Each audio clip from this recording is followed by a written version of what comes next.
Pinakamataas na heat index sa bansa na italang muli sa Dagupan City. Heat index ng mga susunod na araw maaari pang umabot hanggang 50 degrees Celsius.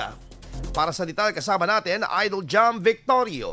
104.7 IFM Report.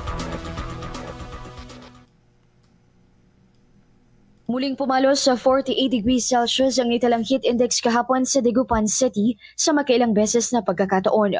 Malayo ito sa 44 degrees Celsius na heat index forecast, bagamat paalala ng Pag-asa na nagbabago ito hanggang alas 5 ng hapon sa bawat araw.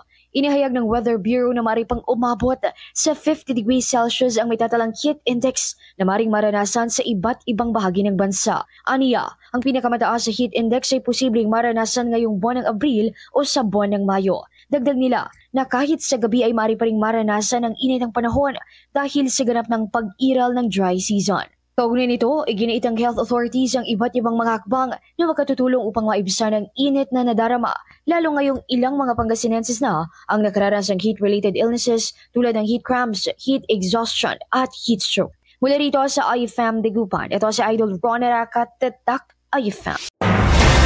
IFM News. IFM News. IFM News.